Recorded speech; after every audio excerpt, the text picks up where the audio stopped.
Tu sais ce qui peut te coûter ta liberté quand t'es handicapé en France? Pas un accident, pas une maladie, pas la société, non.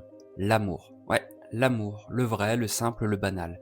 Celui qui pousse à emménager ensemble, à se paxer, à se marier. Sauf que si t'as le malheur de le faire, l'État te punit. Et là, on n'est pas dans une métaphore. On est littéralement dans un système où aimer peut te faire perdre ton autonomie financière. Bienvenue dans le monde merveilleux de l'AAH. Alors l'AAH, c'est quoi ce bazar? C'est l'allocation aux adultes handicapés, versée à des personnes qui ne peuvent pas ou difficilement travailler à cause de leur handicap. Son montant, 1 016 € par mois en 2025 à taux plein. Pas de quoi faire des folies, mais ça permet au moins de vivre, de payer un loyer, de faire ses courses, de respirer un peu. Mais il y a un gros problème. L'AAH est calculée en fonction des revenus du foyer, pas de l'individu, du foyer. Donc si tu es célibataire, tu as droit à 1 016 €. Mais si tu vis en couple et que ton conjoint ou ta conjointe gagne trop, spoiler, ça peut être 1 800 €, alors tu perds tout ou partie de ton AAH. Autrement dit, tu ne peux pas aimer sans risquer de devenir dépendant de l'autre, tu ne peux pas construire un couple sans te faire couper les vivres, et tu ne peux pas te marier sans renoncer à ta dignité. Et là, on touche à l'aberration profonde de ce système, parce qu'on parle d'une aide à l'autonomie, une aide pour permettre à des personnes en situation de handicap d'être autonomes. Mais au lieu de ça, on les rend dépendantes. Pas à l'État, à leur conjoint. C'est l'inverse absolu de l'objectif affiché. T'es un handicap? Ok. Tu veux être autonome? Ok. Tu tombes amoureux? Ah bah non, là tu perds l'autonomie. Et tu gagnes quoi? La dépendance financière à quelqu'un. Génial, on vient littéralement de recréer les pires schémas des années 50. Et on ne parle pas d'un détail technique, on parle de vraies conséquences.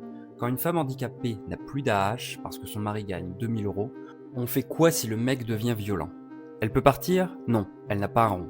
Elle peut payer un avocat? Non, elle vit sous son toit. Elle peut se construire? Peut-être, mais pas avec un compte en banque vide.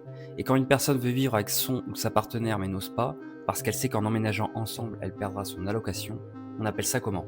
Une société inclusive ou une prison sentimentale? Parce que c'est ça aussi cette loi. Une incitation à rester seul, à tricher, à cacher sa vie, à vivre à côté plutôt qu'avec.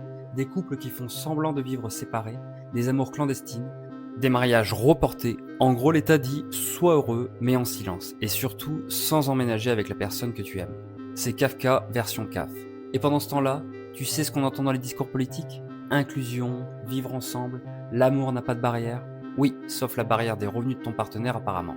Alors là, accroche-toi bien, parce qu'en fait, cette logique est héritée d'un modèle social des années 70. À l'époque, on considérait que, dans un couple, les revenus sont partagés. Normal, monsieur travaille, madame reste à la maison, et si elle est handicapée, le mari paiera. Sauf qu'on est en 2025. Les femmes travaillent, les hommes aussi, les couples se séparent, les relations toxiques existent, et surtout, l'AAH est une aide à l'individu, pas à la famille. Mais malgré ça, on continue d'appliquer une logique de foyer, comme si le handicap s'effaçait quand on s'installe avec quelqu'un. Spoiler, non, il ne disparaît pas. Ce n'est pas parce que tu dors à deux dans un lit que tu marches mieux. Ce n'est pas parce que tu te maries que ton fauteuil se recharge tout seul. Et ce n'est pas parce que ton conjoint gagne un SMIC de plus que tu peux devenir autonome. On a parlé de dépendance, de précarité, de couple empêché, mais il y a autre chose. Cette loi crée une hiérarchie entre les citoyens. Un citoyen valide peut aimer, se marier, vivre en couple sans conséquence sur ses droits. Un citoyen handicapé, il doit choisir entre amour et survie. C'est une discrimination pure et on tolère, parce qu'elle est technique, administrative, cachée dans des tableaux de calcul de la CAF.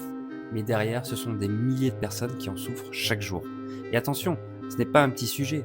Selon les chiffres, près de 270 000 personnes touchant à l'AAH vivent en couple. Et parmi elles, combien sont obligées de rester dépendantes? Combien ne peuvent pas partir? Combien sont enfermées dans une situation qui leur est imposée? En 2021, une proposition de loi pour individualiser l'AAH a été portée à l'Assemblée. L'idée, ne plus prendre en compte les revenus du conjoint, logique, juste, évidente. Et pourtant, le gouvernement s'est opposé à cette individualisation. Pourquoi? Parce que ça coûte trop cher. On parle d'environ 700 millions d'euros par an, soit un quart de ce qu'on a mis sur la table pour baisser les impôts de production, soit un tiers du budget annuel de la présidence de la République, soit peanuts dans un pays qui se veut champion des droits humains. Et cerise sur le gâteau, quand l'opinion publique a commencé à s'enflammer, le gouvernement a reculé en partie. En 2022, une réforme a été votée. À partir d'octobre 2023, les nouveaux bénéficiaires verront leur AAH individualisé, mais pas les anciens. C'est donc une injustice qui persiste pour des centaines de milliers de personnes parce qu'elles sont dans le mauvais fichier. Alors, qu'est-ce qu'on fait? On continue de faire semblant ou on corrige l'absurde? Voilà 3 solutions simples. Individualiser l'AAH pour tout le monde, pas seulement les nouveaux bénéficiaires, pour tous, parce que l'autonomie ne dépend pas de la date d'entrée dans le système. Faire de l'AAH un droit individuel et inconditionnel, comme une retraite, comme un RSA, tu as un handicap reconnu, tu as droit à un revenu minimum, point barre.